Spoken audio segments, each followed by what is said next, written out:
you just abandon any precaution. You know, folks, something could happen here, and if it does, so what?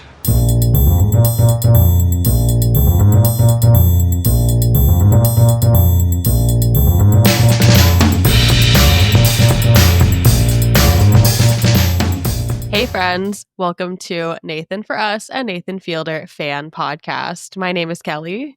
And hi, I'm Megan. And today we are back to our roots. We are covering an episode of Nathan for You. We are back to season 4. We're going to be covering season 4, episode 4, The Anecdote. Original air date of this, October 19th, 2017. Wow. For all the emails and messages, we have found the strength to go back. Yes, we're back. And shockingly, a very good episode to jump back in. I feel like very related to a lot of stuff we talked about with the rehearsal and the episode that we did covering kind of the post-rehearsal press that Nathan did. Yeah, this one, there's a clear correlation between this episode and what turns into Nathan's future project, the rehearsal. There's a whole bunch of episodes that I think really give a good insight into what then becomes the rehearsal. So we have Smokers Allowed, The Hero, Private Investigator. This episode, The Richards Tip, and Finding Francis were all really great episodes to showcase what Nathan transitions into. So it's really exciting to come back to this one and start fresh. Totally. Yeah. And I feel like we were chatting about this before we started recording, but it's so funny how the tone is different on this show, on Nathan for You, which I kind of forgot about. And the episodes are so short and tight. Yeah, I just love Nathan for You so much. It's so silly, it's so upbeat. I just love it. I think I prefer it over the rehearsal. I think it's definitely more of a comedy. Oh, you gave me the eyes. Do you disagree? I feel like I need to sit with the rehearsal more. I also haven't rewatched the episodes we're going to be covering after this of Nathan for You in a while, like the last couple, Finding Francis. I haven't rewatched those in a while, so I feel like I need to rewatch those before I can decide. I just rewatched all of them, and they are very funny still. They are a delight, so I'm excited to dive back into them. And, you know, we just finished talking about Nathan on doing a press tour and going on to these late night hosts and chatting. And we are back to our old friend Jimmy Kimmel once again. Yes. So we see a clip from Nathan's appearance on Jimmy Kimmel where he was promoting season 4 of Nathan for You. And Nathan calls out the fact that he's very relaxed. He's getting lots of big laughs from the audience. And he kind of reveals to us, as Nathan loves to do, as he is a magician famously, that he had rehearsed this entire bit and had taken, even more steps than just rehearsing. So he kind of explains that he's always forced to do these press tours, and generally he finds that they always go really awkwardly because he's not very naturally charismatic. Yeah. How some of his bits didn't go over very well. He was a little bit awkward. He talks about how he's from Vancouver and the story doesn't really go anywhere. But what I thought was a little bit rough, I think for me specifically, because Nathan is claiming that his life is not interesting and that he spends a lot of time at home with his cats trying to perfect a cooking skill. And I'm like, that is literally my exact life. like that is literally all I do. So if we could step that back a little bit, I just felt very called out personally and wish Nathan thought that that was a more interesting life to have. It's pretty rough. Like, you don't need to be catching strays back from 2017. That's not chill at all. It's a bad start to the season. It started good and then immediately was terrible. I also found it interesting that, like, he was saying, like, perfecting a cooking skill like boiling eggs. Like, why that cooking skill? That's not, like, a famously hard cooking skill to master. No. It's the peeling of the eggs that's important. And, like... Oh, you think he's going, like, hard-boiled egg? No, he is. He shows he is. In my mind, he was going for more of like a ramen, like jammy egg, because that's where it's like tough, right? To like get that perfect jammy egg center. Yeah, but the process is the same. Like you're still boiling it and you have to pull it and put it in ice so that it stays jammy, Kelly. It's the same. I do see now as we talk through this why he said this is not a very exciting Dare hobby. you. I actually have one spoon where the metal is like quite a bit thinner than my other spoons and like it gets the perfect peel for like a jammy egg for like rice or soup or something. So I just felt like this is very specific and not the nicest. I'm like maybe people shouldn't know that this is what I do in my free time. I mean, what But else would we be doing, you know? me, nothing else. I would literally never. Oh my gosh. So after we hear about how Nathan is from Vancouver and he doesn't have a lot to say on these shows, we kind of see that Nathan is talking to one of our old pals who honestly I kind of forgot about. His employee Solomon is back in this episode. Yeah, Solomon comes up again in a future episode as well. But I was trying to think what episodes was he in previously, and he had famously gone on the Quiznos date. And Yes. that I think was our last sighting of him. But Solomon's back. He's ready to kind of laugh. I don't know if he was the best audience to rehearse on. No, I feel like he's just going to laugh at anything that Nathan says in his own little awkward Solomon way. Yeah, and I kind of wish if we were going to bring back a character, I thought that this could have been a perfect spot for Austin Bowers to jump in if we're writing a Yeah. script and trying to come up with a creative story. Because we'll get into what Nathan ultimately does for his story and the anecdotes that are commonly brought up. But I thought, if you could invent any twist ending or any crazy event, is there something a little bit crazier we could have done to get his story a bit more notoriety? Yeah, I mean, we'll have to get into I guess we can get into it now. I called this the recipe for the perfect anecdote, but first we see Nathan doing all of this research into talk show appearances so that he can try and figure out the perfect thing to say when you're on a talk show. Like, what is the perfect anecdote? And I painstakingly went through and listed every Thank you. single anecdote that is shown. You must list them because you did this work that I would have never. Yeah, so we start off with just the basic anecdotes. Maybe we can rank these ones based solely on the headline shown on screen. Yes. Apologies also, I am kind of sick, so if anyone is like, you sound bad, that's why. But we start off with Amy Adams, who had a full phone convo in a men's bathroom. That doesn't sound very exciting at face value. Yeah, it's not very juicy. I feel like this seems very boring. Yeah, it really depends what the convo is. So showing that as a headline, as this is a really great interview, I'm not seeing it yet. It depends what happens in the men's bathroom, I guess. Should we like rate them on a scale from like explaining how to make a perfect jammy egg to Nathan in a big suit with some ashes getting pulled over on the way to a wedding? I don't know why we have to rank the jammy egg as the worst. Like, I need the audience. I need the audience to weigh in. I need the audience to weigh in. Like, this is what people do for a living. Like, Food Network exists. This is what people do. They explain how to make food well. And frankly, I at one point wanted to know how to make the perfect jammy egg, and life's good, man. Those eggs be jammy. Okay, we'll rank it on a scale. We'll rank it on a scale of... the scale can remain egg to big suit. Egg is bad, big suit good. Okay. This to me is closer to egg than big soup. This is egg territory. Big suit. Big suit, not big soup. Big soup has piqued my interest. Also interested in big soup. I'm big soup guy. Okay, Vince Vaughn freaked after learning Colin Farrell was a murder suspect. That's definitely more interesting. This one intrigues me greatly. I looked no further into any of these. No, What me you've either. written down as a headline, I did not go and watch these interviews.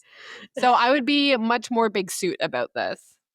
Yeah, I'm big. I love Colin Farrell, so big suit energy for sure. I think we would know if he did murder someone by now. I think so. It feels like just not something he would do based on, his vibe. And he's so hot.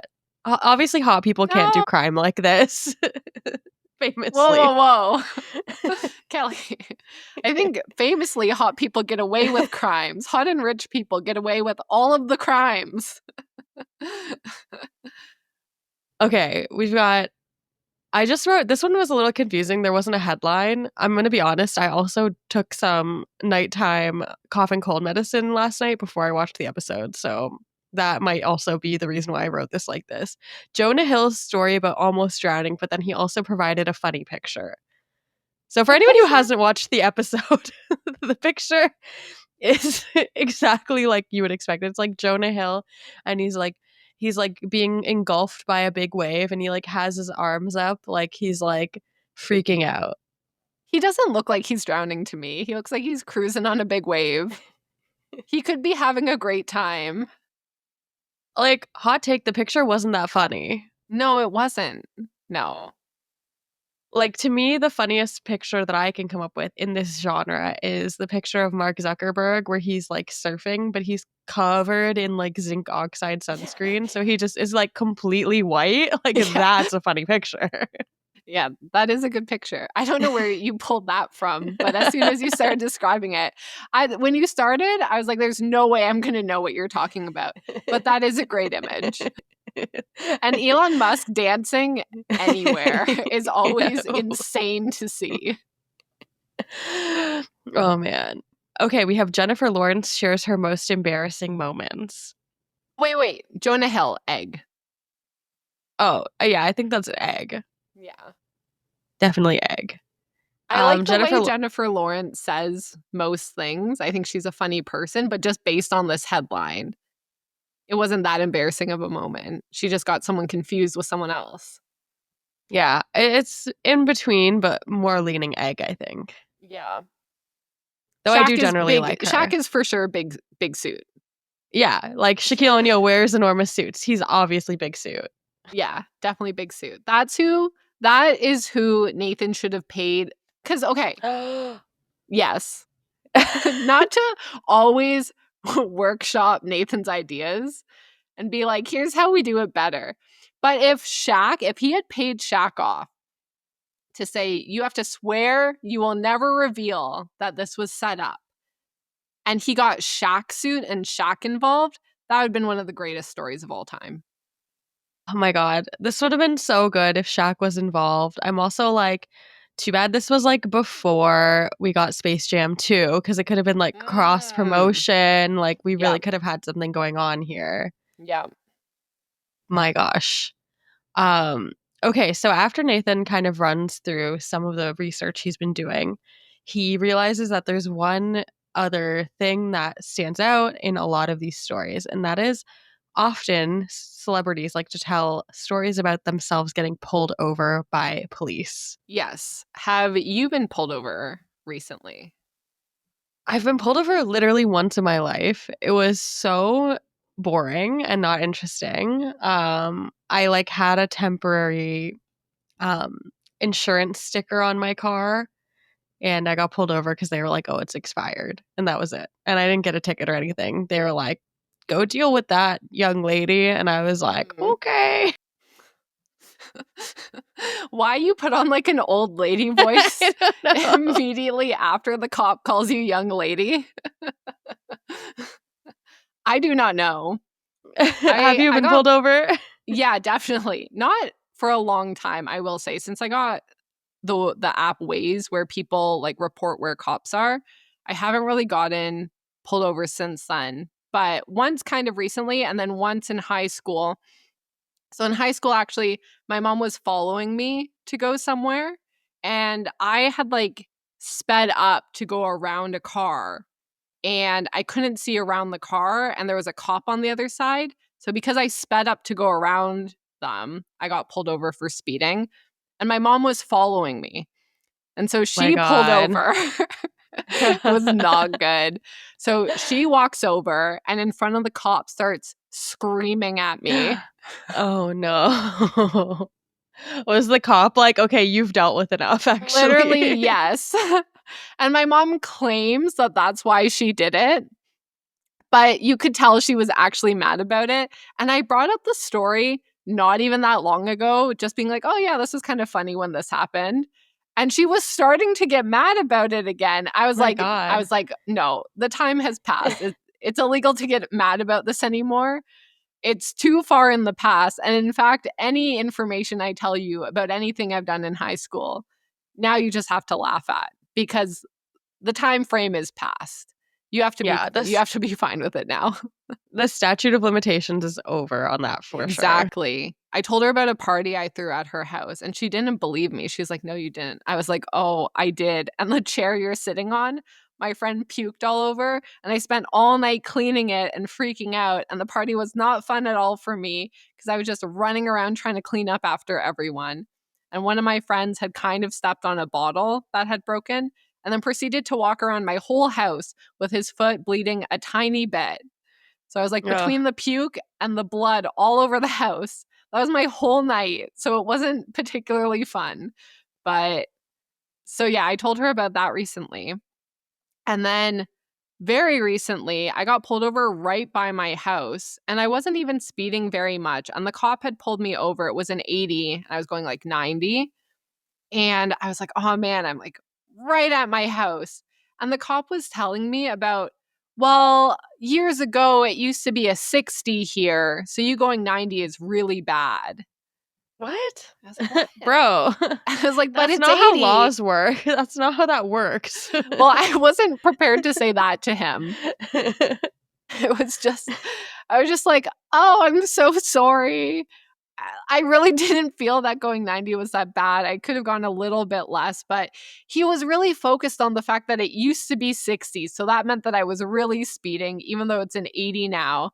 And then I was telling one of my neighbors about it, and he had said, oh, the last time it was a 60 here was like 20 years ago. Like it's so far My in the past. God. It's crazy this person even knew it used to be a 60. So Was that cop a ghost? Like, came back from the dead to pull people over?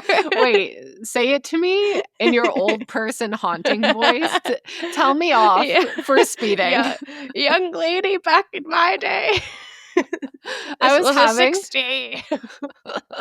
I was having a really bad that day, and I was kind of crying already before he pulled me over. And when he took like my license and registration, I just started bawling. And he came over and he was like, whoa. And I was like, this isn't about you. It's fine. God. Give me the ticket if you need, but this isn't about the situation. And he was like, no, it's cool. I feel like that's like the move, right? If you get pulled over, I feel like everyone's like, oh, just start crying. Yeah, I guess. I feel like I was crying before he pulled me over. I was like, look, today's not the day, you old ghost man. And the speed limit's 80. By the way, the speed limit's 80, bro. Yeah, chill out. Oh my gosh. So we do get a montage of all these celebrities getting pulled over. There's a lot of them. Do we want to run through the list? Do you want me just to rattle them off and we can mention a few of our faves? How do we want to go about this? I feel like because you wrote it out, you must. And I feel as if, okay, if anybody was listening to our Rehearsal podcast, you will know that I very, very famously went through and watched all of Catch Flight's Not Feelings Man's stand-up comedy, which was my generous gift to Kelly. And here she bequeathed me back a gift of listing all the celebrities. So we're square now. By the way, for anyone who hasn't seen, Jeff is back on Bumble. Confirmed on TikTok by someone who saw him on Bumble, and then he even commented like, yeah, I got a new phone, LOL, or something. I don't know. I don't know how that helps because wasn't he trying to use his mother's phone number? Shouldn't that have worked? That's what he claims. But then I saw photos of women posting him in those Facebook groups where, what are they called? when it's like, are we dating the same guy? Yeah. Are we dating the same guy? And so people were posting photos of him asking, hey, is this guy fine? Should I go on a date with him? And I think a lot of people were saying, maybe go watch The Rehearsal, or maybe don't go on a date with this man, which I don't know if I don't think I feel bad for him, but hopefully, I don't know if he wants love, but maybe someone thinks it's fine. Oh, there's someone out there for sure. Somebody somewhere, as Yeah. they say. Yeah, probably in Florida. Okay, so some celebrities who were getting pulled over. We have Leighton Meester, my girl. Love Leighton Meester. She's just living the best life ever of Oh my anyone, I God. think. Oh Like, my God. is anyone having a better time than her in the world? I'm sure there's like some people. Her house did unfortunately burn down in the LA no. fires. Wait, I take it back. So that is kind of a bummer for her. Oh no. Yeah. I was just like, your husband's adorable. You seem chill. You're not in any controversies. You're just having a nice life, like the sweetest famous person. Yeah, she is awesome though. She was born in prison. Oh my Like God. her mom gave birth to her while she was in prison, which is pretty crazy. What did her mom go to prison for? I think like drug trafficking or something. They take everything back. I'm so sorry. I'll never speak again. I'm just going to nod as you list these other celebrities I know absolutely nothing about.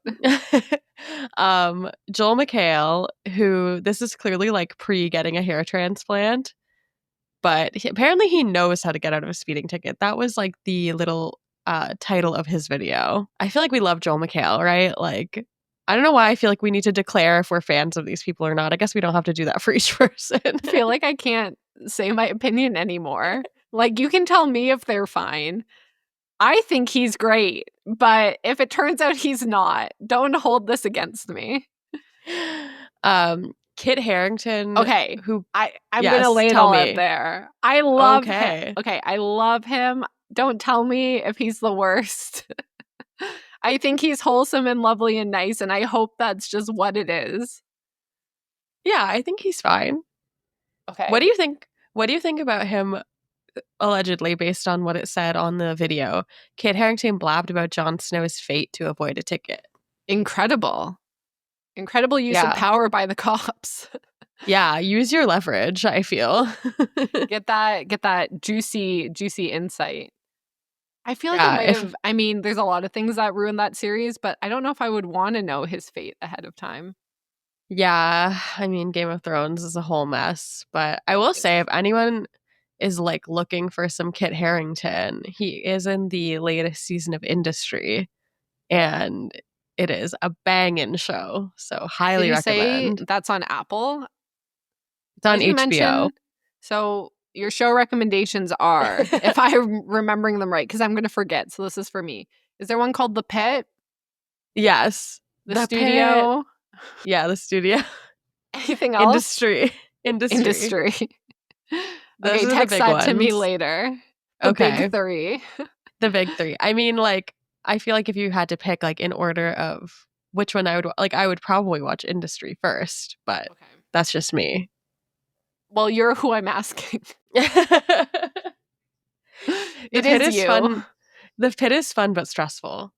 Okay. But if anyone wants to talk about The Pit, like, please message me because, like, I mean, I don't know what we would talk about other than, like, obviously I love Dr. Robbie and, like, I can fix him. But yeah, gotta love The Pit. A couple people who I don't really know, Lauren Cohan, but she was pulled over. We have Diane Kruger, Melissa Rauch, Lewis Hamilton. Are you a big like F1 girly? I love the series on Netflix. The races are too early for me. They just are. I just can't.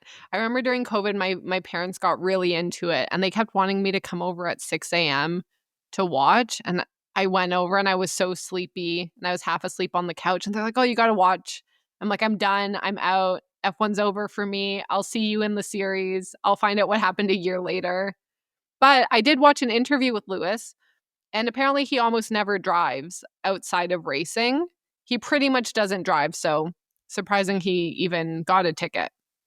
Yeah, that's wild. Or I'm sure no one gave him a ticket. I'm sure he just got pulled over. Did any of these people get a ticket? I didn't like look further into it because I was like, this is simply going to take too much work. Mm-hmm.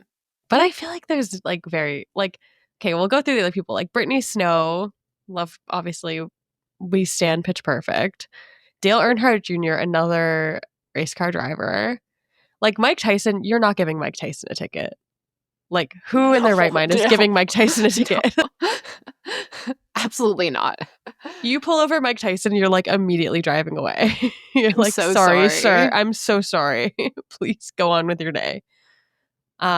Kristen Wiig, I feel like, could talk her way out of anything.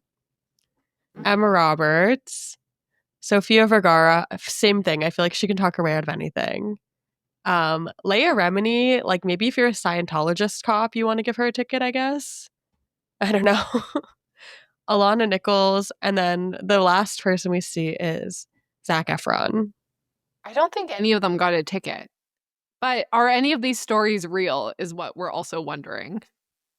Yeah, it really brings up a lot of questions. Did any of these stories happen? We will never are know. And did they go to the depths that Nathan goes to make sure that they're true? Certainly not. Certainly not. Are they spending $350,000? How on earth did this cost $350,000? Other than closing off the street and renting the police officer, that would be the most expensive part. But how on earth did it cost that much money? I feel like they must have done something with like the wedding. Like they must have given them some money for the wedding. There's got to be like some stuff that we're like missing for sure. Yeah. But so Nathan breaks down the ingredients to the perfect anecdote. So he says it needs to be based around a crazy experience with either 1, a funny picture, 2, a twist ending, or 3, getting pulled over by a cop at the worst possible time. And he said he watched over 6 hours of interviews and took copious notes. And we know his notes are copious, so I believe him immediately. Yeah, this like one line where he says he watched 6 hours, like this is not beating those, mind behind the eyes allegations, if we just throwing it out there. So the recipe, as you say, is the setup for this incredible story that will win over the audience. Is he is flying to an out-of-town wedding. He accidentally grabs the wrong suitcase and is forced to wear an oversized suit of a stranger's. Inside the suit is a powdered substance discovered right before being pulled over by a cop. And the substance turns out to be a stranger's mother's ashes. So, do we think that this is a good story? Do we think that it's a funny story? I think we've already workshopped it a little bit where if it had been Shaq, whose suitcase he had swapped with, I think the story would have been much better, actually. Yeah, the Shaq twist would have been wild. That would have like really brought this up a notch. I do think it's partially in the delivery more than anything. I think the picture does do a lot of the heavy lifting as well, like the picture of Nathan in the big suit. But like, yeah, on face value, it's pretty funny. It gets a light chuckle from me. Yeah, it wasn't, I think, based on how he copied everyone else's stories, it's very much the same level as those. Like the photo really helps, but it's not as if it stands out. It's, I'm fitting in, I have a good story, I'm living up to the charismatic stories of other celebrities going on talk shows, but it's not really going above and beyond those stories. They seem very similar and he's taking elements from them. I think he could have used the opportunity to go a little bit more so that he got a bit more publicity if you're going to spend that much money on a story rather than just doing enough to fit in with the other celebs. Yeah, I feel like really the publicity comes because like this was for Nathan For You season 4. So like he went on Kimmel, did the thing, and then this episode comes out, 4 episodes into the season. So I feel like that's where we get the extra publicity, where it's like you know, he got the original round from being on Kimmel, and then like weeks later, we get this episode, and then people are revisiting that and talking about this all over again. So honestly, from like a marketing standpoint, it's pretty smart. Well, how many people are going back and rewatching it after? Like, there's our bubble of people, and the rehearsal has gotten a lot more popular. But I'm wondering how many people were revisiting it and talking about it partway through. I mean, Yeah. we are now, years later. But I think at the time, like, if you're already on episode 4, you're already a fan. You're already in it. Yeah, that's true. Maybe it's a good way to like convince people to watch, like, hey, this is the length this guy is willing to go to. Honestly, Mhm. this is kind of a good like precursor to the rehearsal if you want to like Absolutely. try and explain what the rehearsal is going to be. This is like a solid 20-minute succinct, you know, tight episode where you could kind of do that. Do we have any good anecdotes we could share should the opportunity to go on Jimmy Kimmel ever arise? Well, I think you have yours right here. So by all means. Yeah, I mean, the only one that I could think of was that I was almost kicked out of a sorority for a very silly reason where I threw a charity kegger that was Oktoberfest themed, and all of the girls showed up of their own accord. Like, no one told them to do this, dressed in like sexy Oktoberfest outfits. But the party got like way out of hand. Like, there were like people who were like talking about this, like who worked at retail stores in the town that we were living in for university. So it just kind of like exploded. The party got, obviously the cops came. We had to shut it down, all of these things. And then like weeks later, I got a call from our sorority headquarters and they were trying to kick me out. And it was a whole thing. And I managed to talk my way out of it. And then I was elected sorority president one semester later. So that's the short version. Yeah. So if you had the opportunity to go on Jimmy Kimmel to promote this podcast, you'd be like, I threw an incredible kegger and became president. Yeah. They were like, you're hazing those girls. And I was like, they wanted to wear a sexy outfit. It's not my fault. I'm a feminist. Let them wear sexy outfit. Like, what do you want from me? I feel like you're promoting a future party. You might be right. You're like, we're going to throw another one. And we're not telling any ladies to dress up sexy. But if they do, there's nothing we can do about it. Like, what am I supposed to do? Wasn't my fault. Was that the main issue? Yeah, well, they claimed that because the girls who came in the sexy outfits were pledges, that's why they claimed that I was hazing them. They were also selling grilled cheese, and they were like, you hazed them and made them wear sexy outfits and sell grilled cheese. And I was like, okay, first of all, everyone was selling grilled cheese. And second of all, they all went and bought those outfits. So it was a whole thing. No regrets, honestly. I remember this party, and I do not remember the sexy outfits. And I can guarantee you I was not wearing one. Well, you weren't a pledge, though. You're like, we only do that to haze the pledges. As discussed, we were hazing. No. We were not hazing anybody. It really sounds like you were hazing them. You're like, wear little, be around hot cheese. You must dress as an Oktoberfest beer wench and serve grilled cheese to no the frat spatulas guys. allowed. Yeah, you must feed them to them. Oh from your mouth to their mouth, like Lady and the Tramp. No. Yeah, that part would be hazing. We've seen those men. Oh, so sorry, rough. those are all of like our best friends. They don't listen, so it doesn't matter. Yeah. Oh my gosh. Okay, so but yeah, that was how I almost got kicked out of a sorority, and then instead I got to be president like a term later. that sounds like a very corrupt system. When you got it, Meg. What can I say? Can't relate. I've never forced the ladies to dress sexy and make me sandwiches and then rise to the top, baby. For the record, I didn't even get a sandwich, so devastating. If I was hazing, wouldn't I have asked for the first grilled cheese, like off the flat top? I would have been like, give it to me. You But no. never want the first one, not to get into a specific cooking, but you like pancakes, like grilled cheese. The second one's always better. You're not wrong. So do you have an anecdote that you would like to share with Mr. Kimmel? Should the Oh my need gosh. arise? Oh man, but actually this came up recently. So there's one time I was in line, and although I guess I should know what it is that I'm promoting, because this is just a story that has nothing to do with anything. Just a time I felt very cool.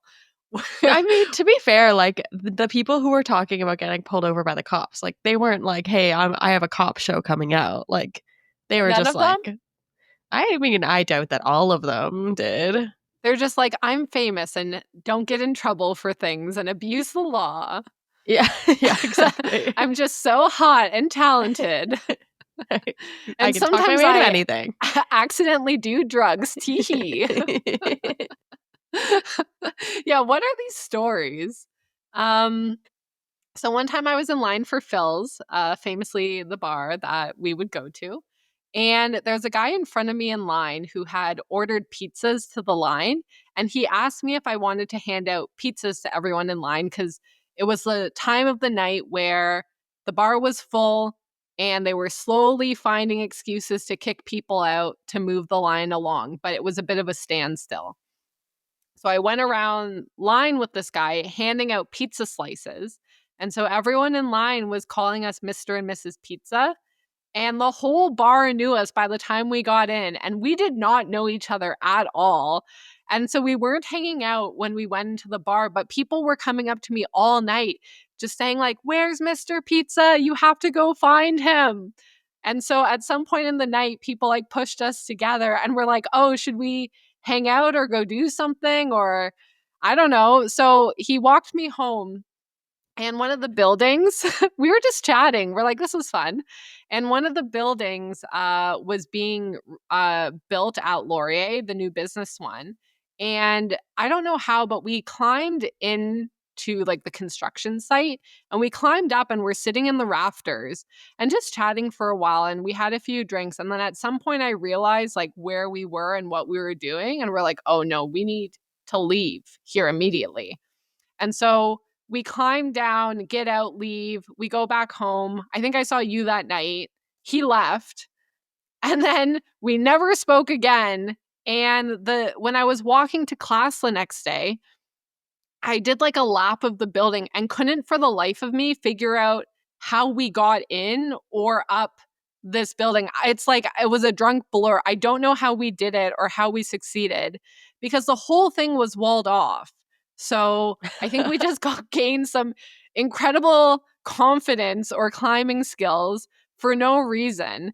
But it's the only time like a whole bar of people was cheering for me and knew who I was. And then we just like adventured off for the evening and had the most lovely time. You went through like a drunk portal and like ended up in the rafters. That's amazing. I've never had such climbing skills before. And I wish I like remembered it more clearly, but I was like, how did I get up here? I will never be able to do this again. Maybe next time you want to like do some climbing, you just need to get like blackout drunk on $2 shots. Just go to a climbing gym. You just got to be ripping back shots of Jaeger. You'll be Spider-Man up that wall. The fact that you said Jaeger destroys me. It's the accuracy. I thought you had like a visceral reaction for a second. I thought you were like, ugh. No, I still to this day love Jaeger. I still think it's a great time.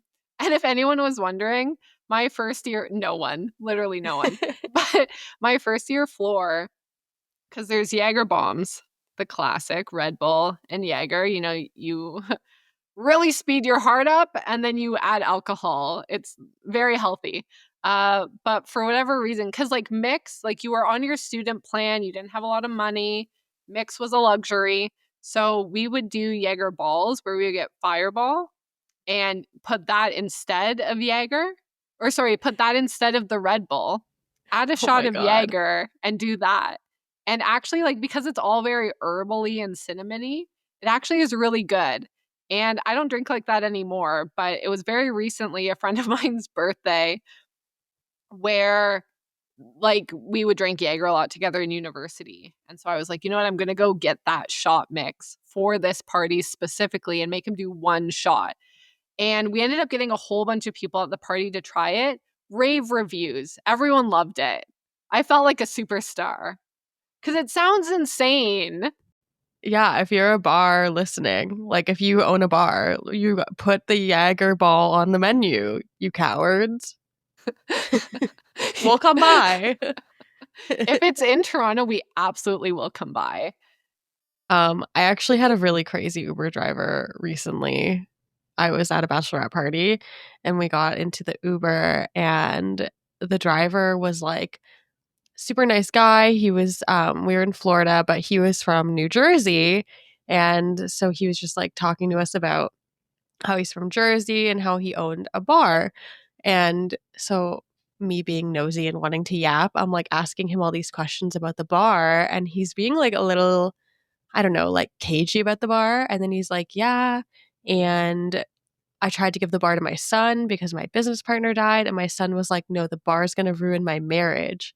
And I was like, oh, okay. How come? Like you said, it's pretty successful. And he also was like, yeah, we used to have like 40 grand in cash in an ATM at the bar. And I was like, oh, what kind of bar is it, Bill? And he was like, you got me. It was a strip club. This Bill. Bill, he owned a strip club, tried to give it to his son. His son didn't want anything to do with it in Well, New that makes Jersey. sense. But then the really wild thing is then he started telling us about his daughter and he was like super proud of her, which I thought was very sweet. And he's like, yeah, she's a writer. And I'm like, oh, that's so cool. And I'm like, I read a lot of books. Like, what does she write? And he's like, oh, I'll just tell you her name. And you can look it up for yourself. And I was like, okay. So I look her up and she writes like full on, like law themed smut. My gosh. which is iconic What do you and mean very funny. law themed? Like lawyers? Yes. And like, Okay. like, I don't know. I guess people think lawyers are sexy or something. Like, but anyway. All of our friends are lawyers.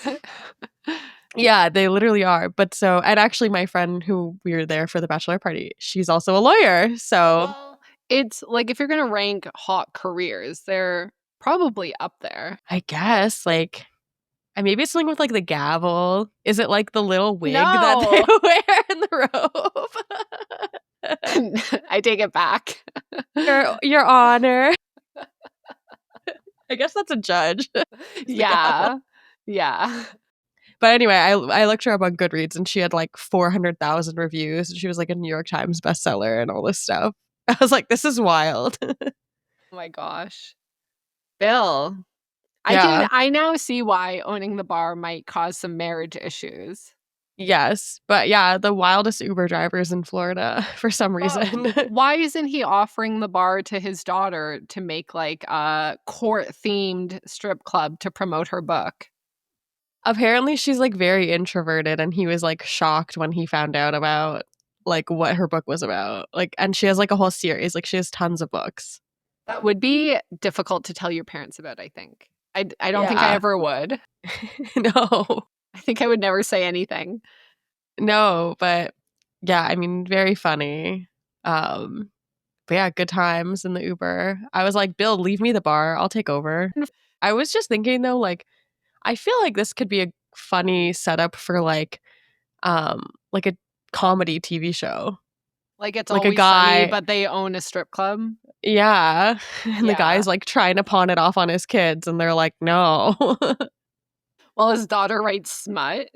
Yeah. What is his like? Does he have a wife? No, he's divorced. Probably to do with the strip club, but I didn't want to get into it. I do feel that that is a very difficult career to dive into and have a partner. Yeah, I would think so. You'd have to be very chill. Yeah. Anywho, Anywho, now he lives in Florida and drives for Uber, so maybe Maybe one of our listeners will meet him in the flesh. So where were we? Okay, so we have the setup. We know what Nathan wants the story to be.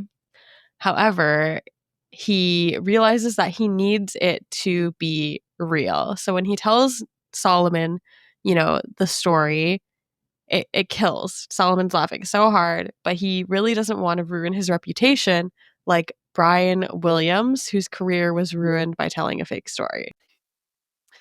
Yeah, so Brian Williams claimed that his helicopter was hit by enemy fire in Iraq, and it was later proven that he was not in the helicopter that was under fire, which is a crazy thing to claim.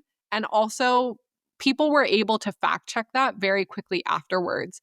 So he had to do a public apology, he had a 6-month suspension, he was replaced by Lester Holt, and really his career started to go downhill after that. So Nathan was able to see, hey, if you claim something that didn't actually happen, it could have negative repercussions on your career afterwards. Yeah, I mean, I feel like we've seen this with a couple different celebrities where they like say something, whether joking or not, on a talk show, and then people like immediately fact check it and they're like, they're a liar. Like, I think one of my favorites and a celebrity who's very well known for this is Robert Pattinson.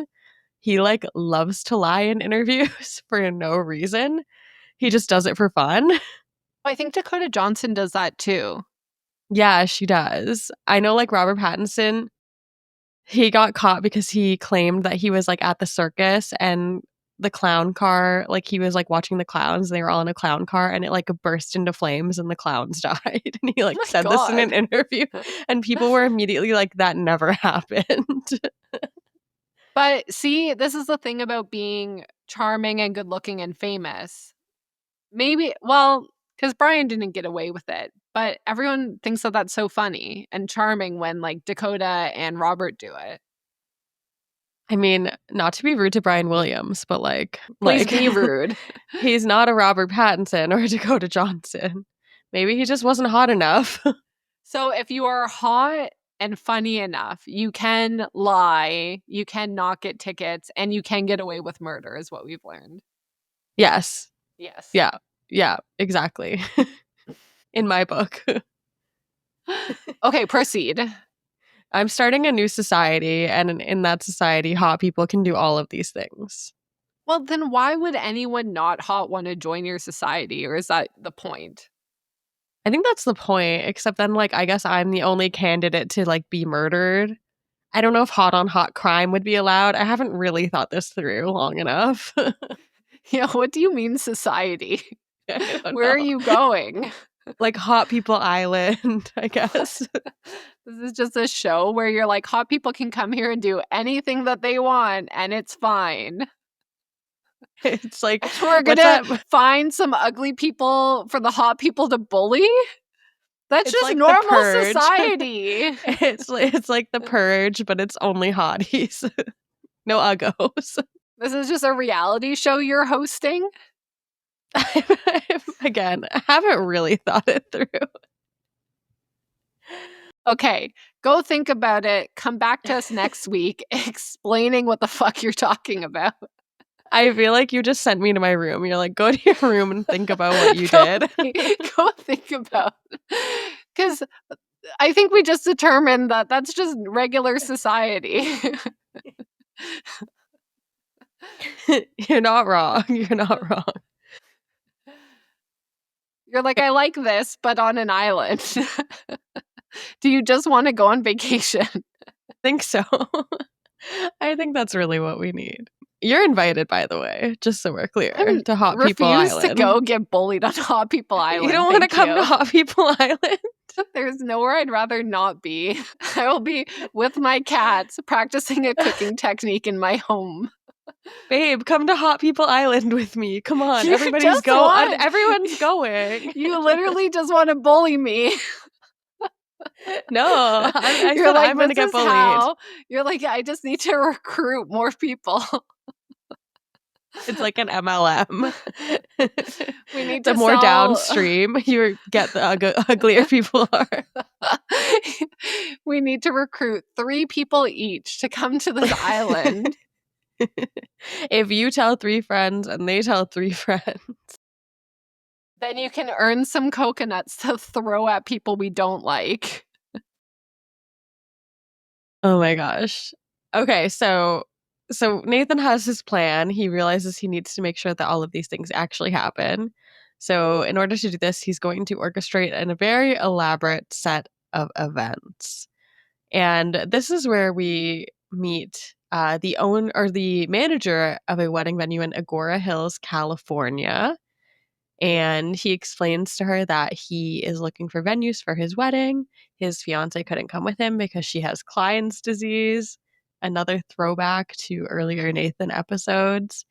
And he kind of sneakily is able to take a picture of another couple's information while the manager's in the bathroom so that he can call them and try and sneak away into their wedding. Yeah, you yada that a tiny bit. Nathan asks for like people whose wedding is coming up, their information, and this woman blatantly says, "No, I can't give you that." And then apparently while she's in the bathroom, he just takes her computer, goes through it, finds the information and takes photos.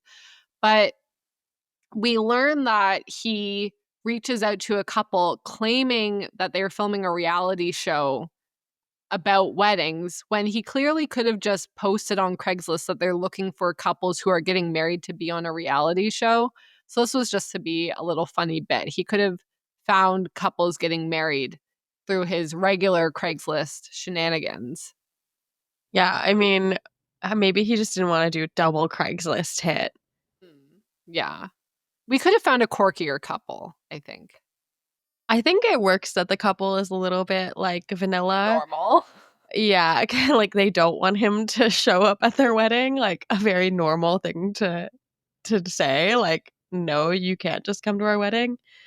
But then he kind of like keeps prodding at them and he's like, I'm just gonna look around. Is that okay? And you can tell the wife is like, I guess so. And the husband is so not chill with this. So something else I found really funny about when he was speaking to the wedding planner and the venue is like the most dramatic music comes in when she's stonewalling him, not giving him the couple's information, which I thought really added to the moment. I feel like there's multiple times throughout this episode where he makes like a really dramatic face or because he knows that he's just pretending to do all these things, or they'll play really dramatic music, which I really loved. Yeah, I feel like after watching the rehearsal and then jumping back into this, I realized like how much more like seriously the rehearsal takes itself versus this show, where I feel like here they really go for like the over the top like silliness a lot more.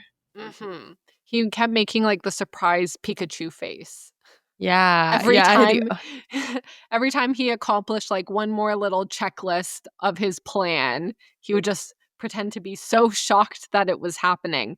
And I think it's one of our favorite things to happen on this show, but we're heading to Craigslist oh to the yes. talent section to find someone. We are seeking a large man who has cremated his mother, paid gig, and looking to fill a role for a very specific type. I need a large man who is in possession of his mother's ashes or close relative, requires travel. And he finds 3 men who come in and I guess audition for this part.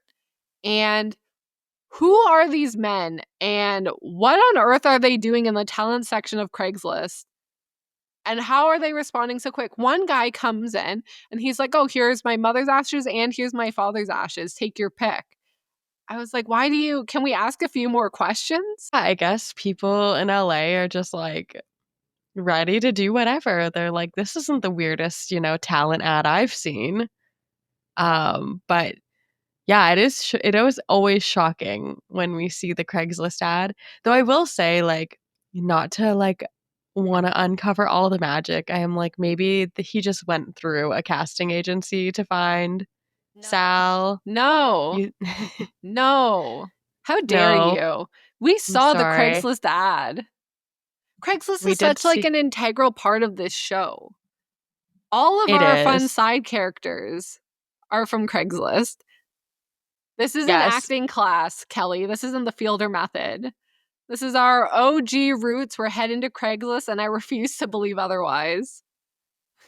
So from Craigslist, we do get Sal, who Nathan does like because he has a very big suit.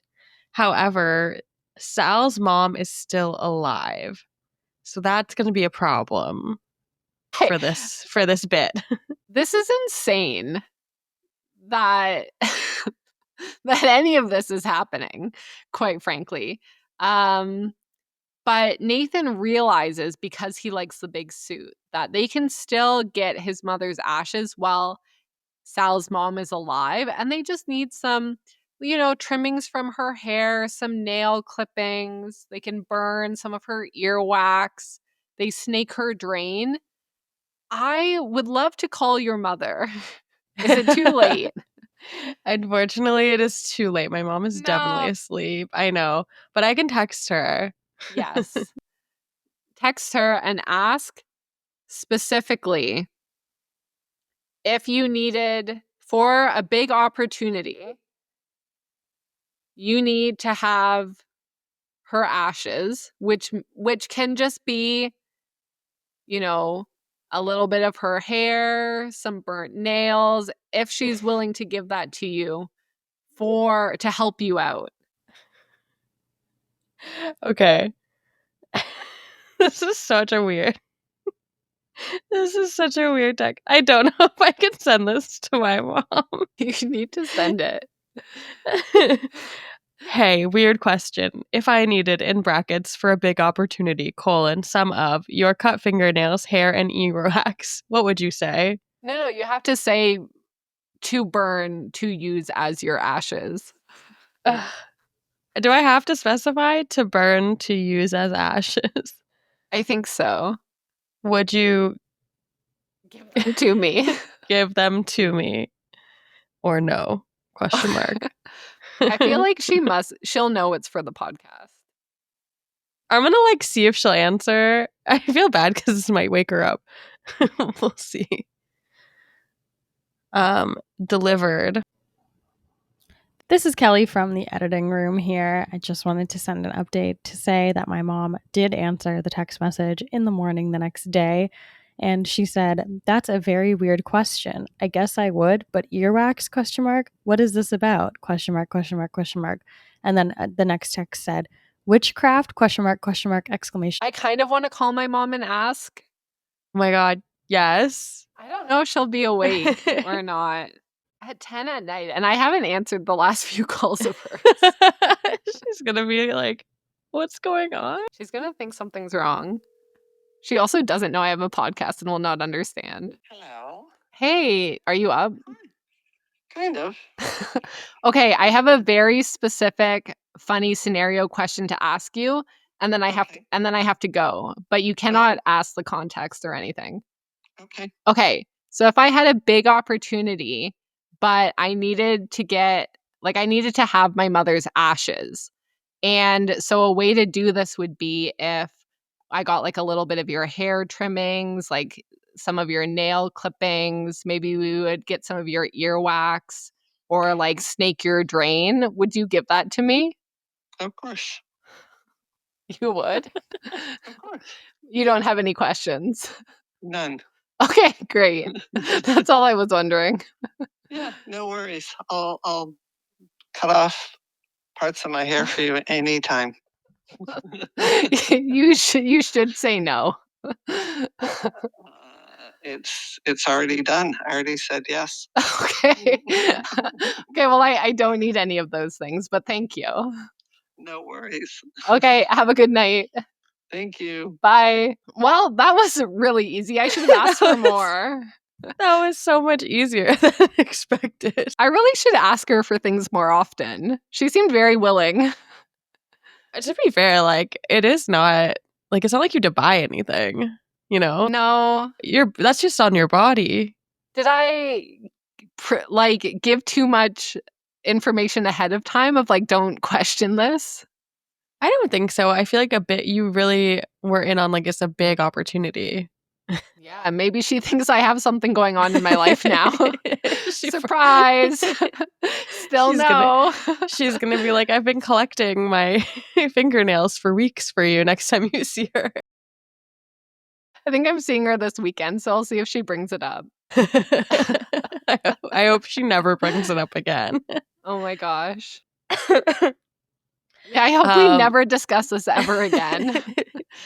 Can everyone go and ask their own mothers this and report back? Yeah, we'll find out what my mom says probably tomorrow. Also, big moment, my mom's debut on the podcast. Yeah. Karen has entered the chat. We love Karen, a great character. Honestly, she sends my friends more memes and stuff than I do. She's really on the ball. She does send me a lot of memes about being a mom. Yeah. It's really nice. I think my mom doesn't like understand what a meme is, so I'm like always impressed that Karen's like on the meme game. She's a teacher, so she like knows more about what's happening with the youth. She's on the ball a little bit. She can't for the life of her take a proper screenshot though. The number of photos of my face I've received where she's taking a photo or a screenshot of something and then like super zooms in to my face and then takes another screenshot and then puts it on our digital frame in like the living room of their house. So I'll go visit and I'm like, I did not send you that photo. I didn't put it on the frame. That was in like my friend's Instagram story that you screenshot and then super zoomed in on. So I told her she has to stop taking screenshots of my friend's Instagram stories because I don't take a lot of photos. I'm like, you're banned. You can't do that anymore. This is insane. And she took a screenshot again and put it on the frame. And there was blatantly the Instagram stuff around it. Like you could tell it was an Instagram story. So I pointed it out to her. And I was like, Mom, you're doing it again. You got to stop taking screenshots of my friend's stories that I'm in and putting it on the Aura frame. She's like, I didn't do it. I'm like, I can see the Instagram markings around it. What do you mean?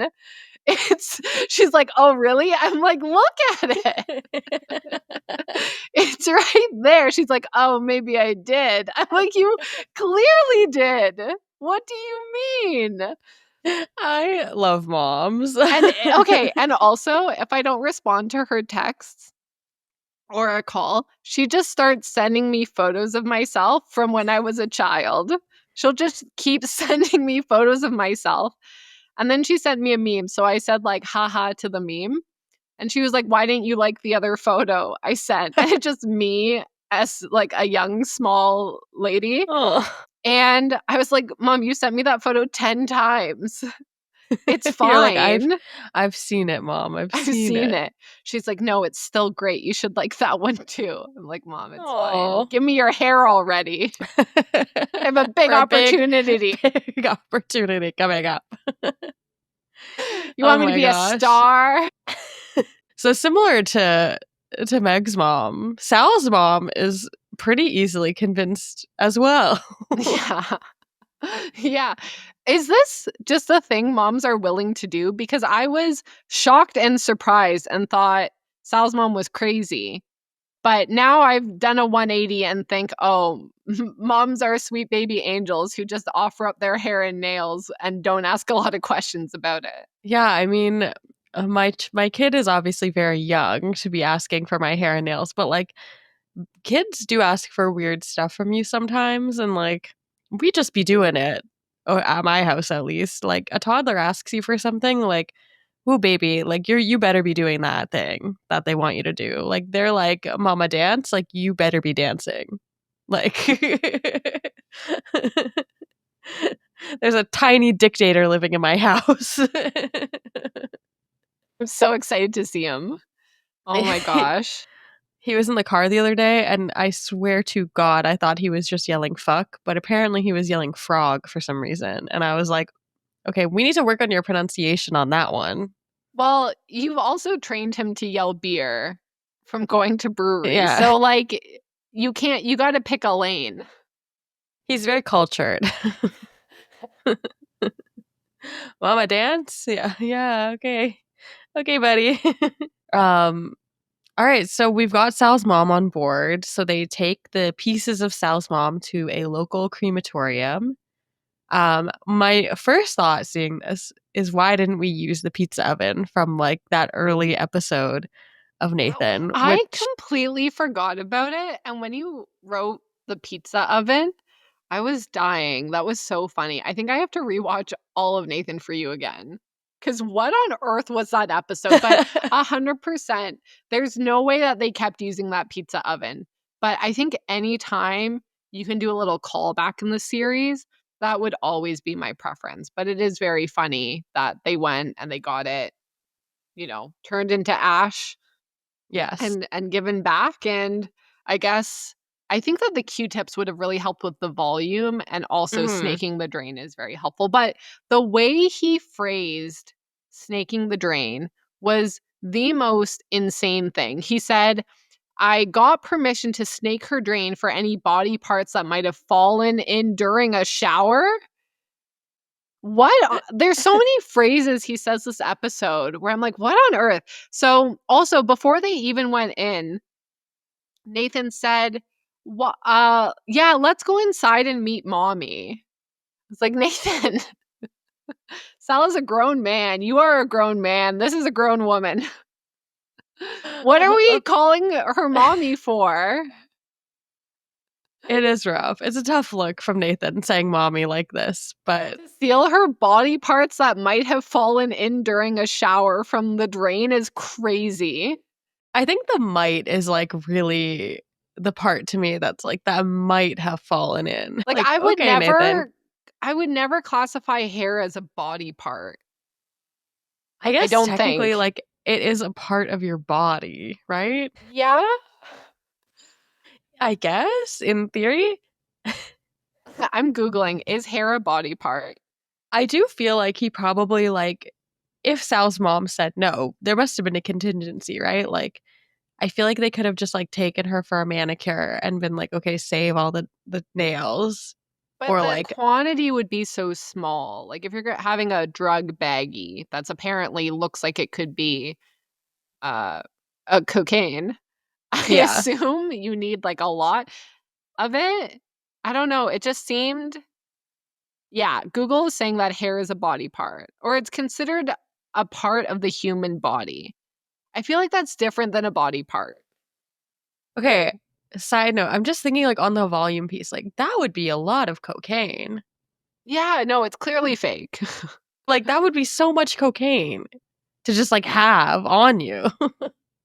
That's why it's a funny story. But also, guess you're- ashes aren't like, not that, I don't know.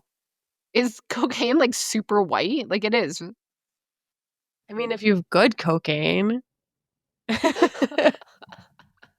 What are you, poor? Yeah, those poor uglies with their bad cocaine. It's probably like that gray With color. hair and nails sticking out of it. Classic cocaine with body parts in it. Everyone knows the cheap cocaine is cut with ashes Yeah, oh my God. from living people. Relax. Yeah. Is this the first ashes someone has carried around of a living person? It might be also like of someone else's relative, which is also a weird move. There's a lot of layers of like, what on earth? Like if Jimmy had dug deeper into this, like we could have, we could have really talked about this even more. So there's another, what's the segment called on, I think it's Jimmy Fallon, where it's like, oh, is this a lie or not?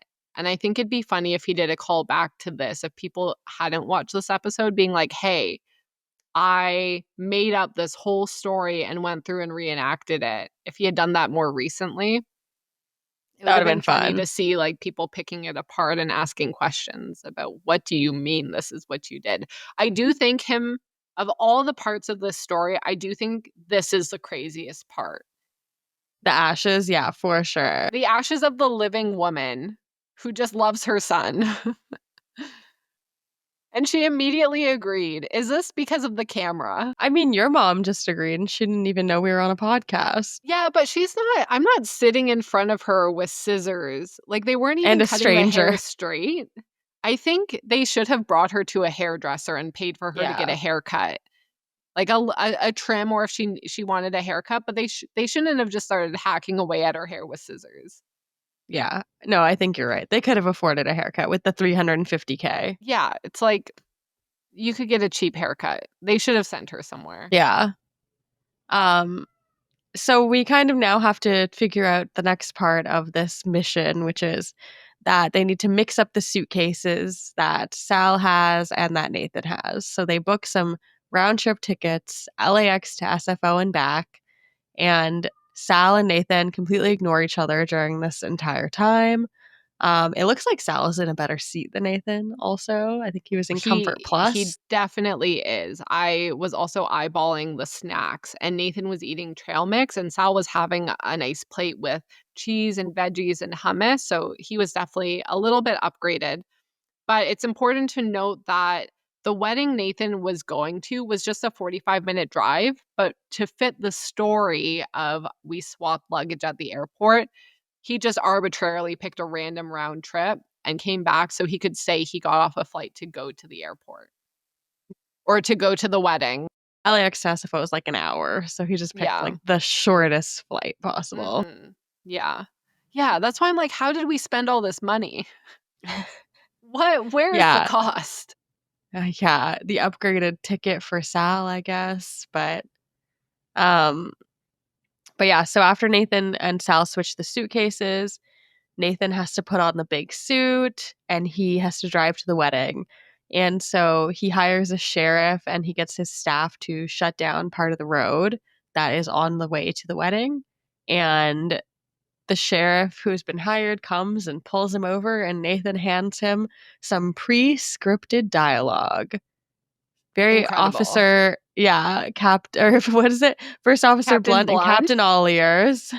Yeah, I was really watching when he was on the plane. Are we getting any captain, first officer sightings when they were in the airport? There was unfortunately nothing.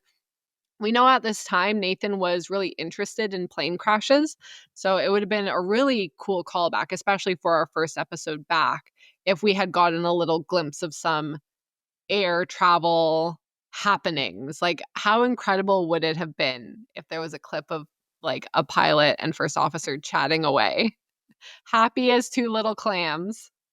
Oh my god. Also, shout out to the people who liked the story of the pilot and the first officer talking in the airport that I posted, because I do agree that it did look like those two people probably kissed. Just throwing it out there. gosh. They had really good chemistry. I have not been on a flight yet, but I will be writing fanfics of whoever is in charge of the flight that I'm on next.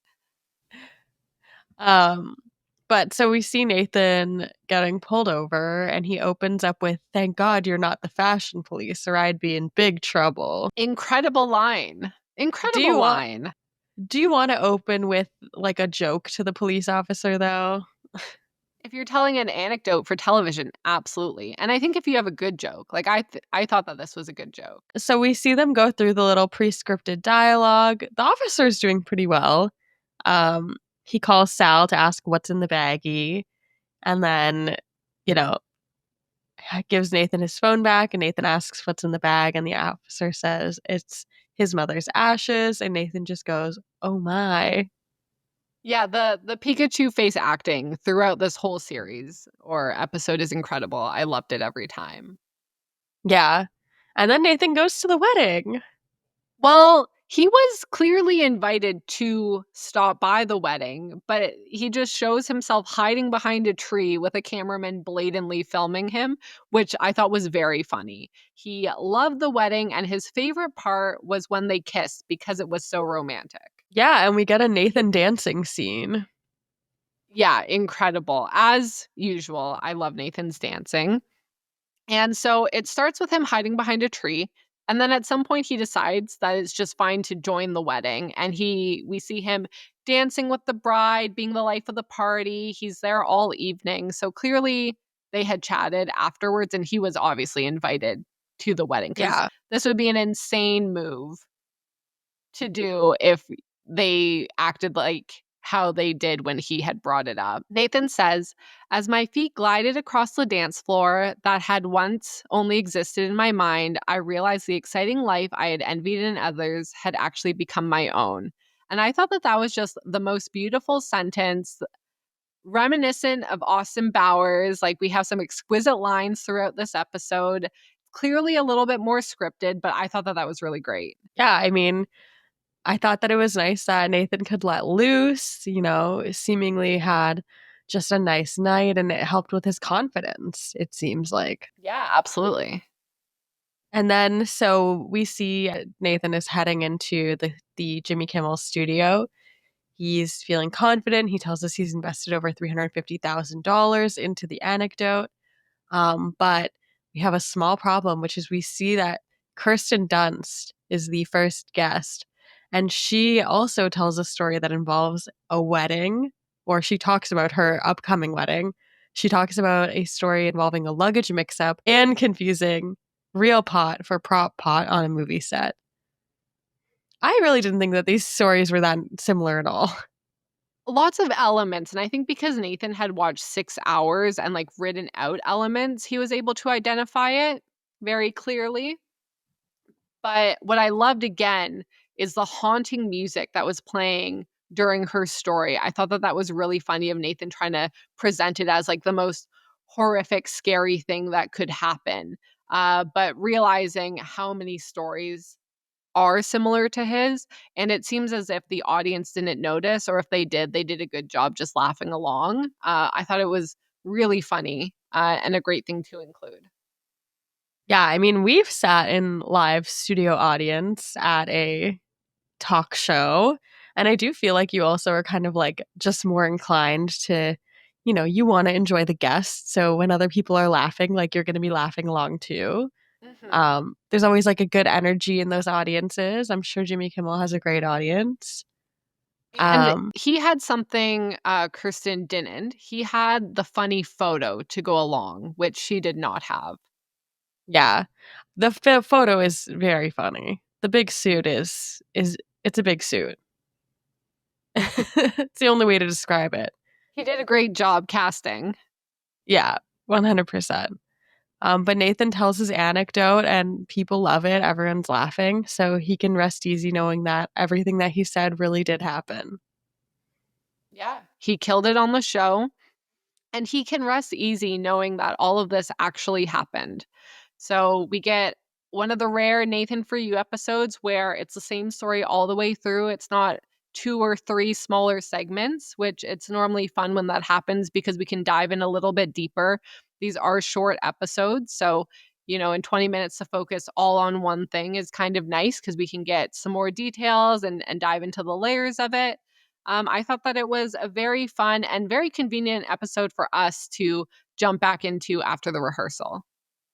Yeah, also so funny that him and Jimmy Kimmel seemingly remained friends, perhaps, even after, this dramatic reveal. Yeah, so the next episode is Shipping Logistics Company, which I do remember being very fun. Yes, we get the smoke detector alarm, I believe. Yeah, so that'll be a fun one to dive into. If we exclude, I wanted to mention, we did a short show update at some point. But if we exclude that, this would be episode 50 of our podcast. Wow. And if we're including that, then it's episode 51. 50 sounded more exciting. Yeah, but I that's so didn't exciting. realize. So I love that for us. So if you're Look still at us. here, that's crazy. Yeah, thank you so much if you're still here. If you were just listening to our rehearsal coverage and you haven't watched Nathan For You, what are you doing? Like, you should definitely watch it. You can even bounce around. Like, you don't have to watch every episode. You can kind of just, find a list of the top ones. Actually, I have a friend who recently wrote an article about the top Nathan For You episodes that I will link in the show notes. Kelly from the editing room once again. Apologies, as discussed. I was feeling really sick when we recorded this. My brain was not working, but I wanted to make sure that I got a shout out for my friend Kyle Chamillard, who wrote an article for thegamer.com called These 10 Nathan For You Episodes Prove He's a Marketing Genius. Please check it out in the show notes and let us know what you think about Kyle's opinions on the best episodes. Yeah. I think that the first episode of Nathan For You is one of the worst, actually. So if you have not watched it before, jump in somewhere else. I think a few notable ones. I love the Richards tip. Dumb Starbucks is where a lot of people start. Ghost Realtor is an absolute classic. So it is fun to see those if you're going to do the whole thing spread out. But if you want to get started, those are definitely 3 of our favorites. Yeah. And again, we're so excited to cover the rest of the episodes. There's so few left. And then hopefully we'll move on to probably the curse.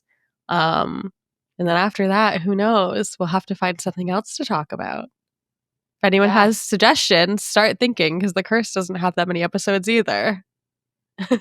And I don't think it's getting renewed. Yeah, sadly. We'll see.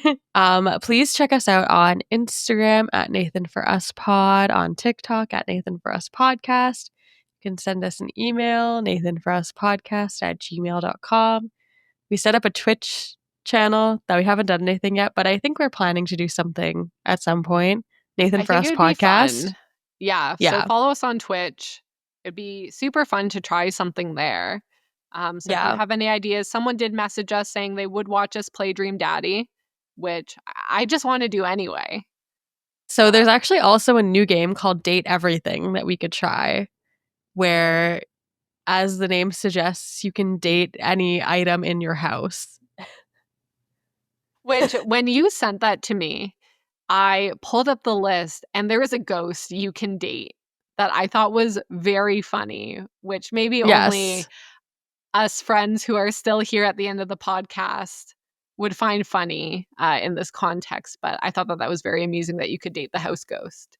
Yeah, there's a lot of weird stuff you can date. So that might be a good one to do. So thanks for coming back. We promised to finish Nathan For You this time. And for real. For real. And this has been Kelly and Megan on your side.